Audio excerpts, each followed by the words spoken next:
On Shipwreck Bay, broken along the beach, lay the Black Witch, captained by the noble Sir Arthur Pendragon, and don't you dare forget the Sir. He sends us on a quest to rescue lost souls imprisoned by sorcery. We follow along the trail of the Ashen Dragon, recover a skull from one of the fallen, and return it to Pendragon, who then uses a magic sword to crush the skull and release the soul.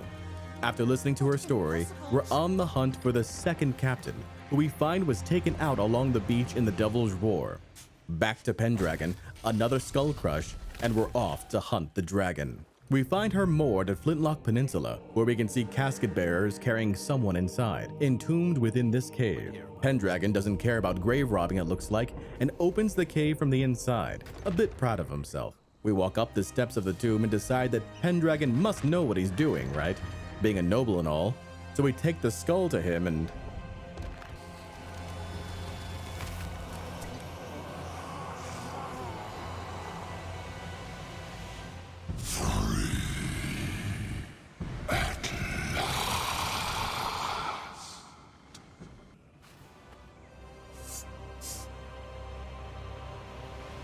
What have we done? What have we done? Oh, we make our way over to Morrow's Peak, where Tallulah tells us we've unleashed Captain Flameheart, the most despicable pirate to sail. Grace Morrow grumbles about Stitcher Jim when the do-gooder done bad appears to convince us to save his crew, captured by Jim and Flameheart, who look to revive the Ashen Lords. And yes, they did, but I didn't do this tall tale yet, so shh. Turns out Stitcher Jim has an island all to his own. To Lair's backbone we go, finding the cave entrance and pulling on the lever, revealing the inner thoughts of a man only out for himself and a devout follower of who he believes should be called King Flameheart. Very subtle. Using that as a password, we unlock the mini vault, revealing Jim's notes and a mysterious key. Looks like Flameheart's got a swanky place over at the Devil's Ridge. Time to make the trek all the way south and oh, here we are. The magic of jump cuts. We take our key to the island and head up the hill to the location marked on Jim's notes, this chalice, which looks like it needs a light. Seems as if it's directing us to where we need to go, which makes me question, why does Flameheart need this on his island? What do you think, Flameheart?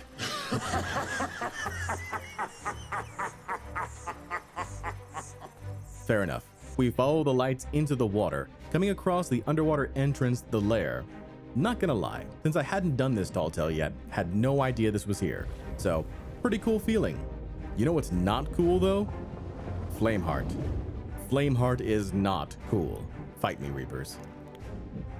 No one ever died in here. He's apparently omnipotent, knowing exactly where I am at all times, and is really cheesy. I'd tread carefully if I were you. Sometimes sound like a parody of himself.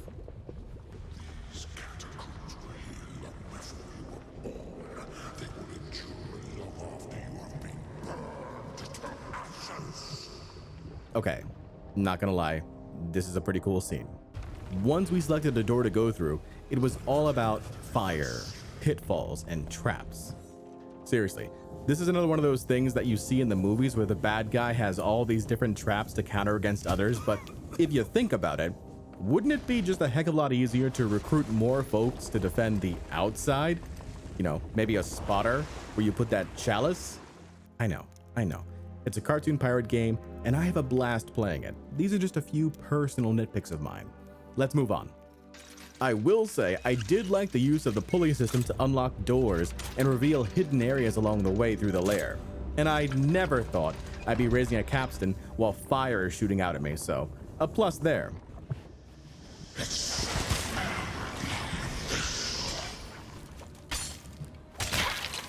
Armies, and yet you defy me. How arrogant you are. Really, Flameheart? You're just gonna throw skeletons at me at this point? One last run through the trap gauntlet, and we've arrived at the final door to the Inner Sanctum, revealing something ghost fleeters are very familiar with.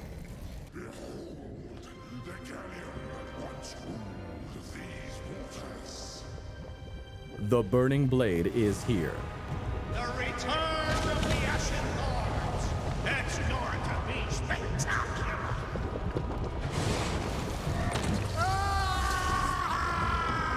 Sounds like somebody made a bit of an oopsie, didn't they? It's burning! What have you done to me? Ah! You tricked me! We were supposed to be in this together!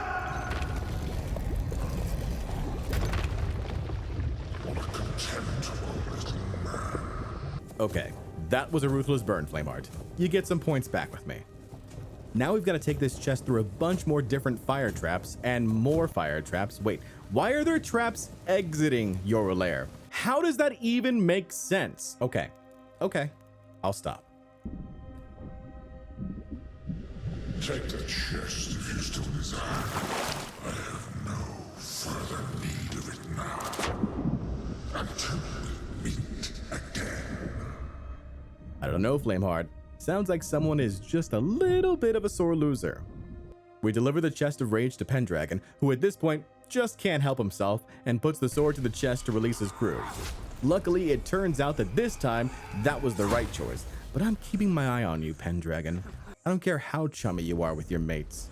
No one blames Jon Bardcore and gets away with it. We say our farewells to the crew of the Black Witch, while Pendragon wishes us a good rest, and I wish I could say that I did. But I had to do this 2 more times. The second time around, I wanted to watch what Stitcher Jim actually did with the Chest of Rage, and it turns out he stuck his arm into the Chest of Rage, hence why he becomes an Ashen Lord a bit later on with the adventures. And for my third attempt, I decided I was going to charge in head first into the traps just to see if I can go through all of them without getting hit. As you can see, that didn't work. What I didn't realize until this moment, though, was that each of the 3 different corridors you can choose from had different traps for each. I found that to be a nice touch. That way, regardless of whichever section you play in, you can have yourself a different experience each time. I like that. Finally, we completed the Heart of Fire for the 3rd time and unlocked the last remaining commendations for it, including the last remaining piece of the Ashen set I needed, and of course, the Ashen Curse. Another curse in the books. I know a lot of players feel that the Ashen Curse is the easiest curse to get in Sea of Thieves, and on the whole, I would agree with you. But I do think that it's important to play through these tall tales, especially more recently with Rare doing adventures.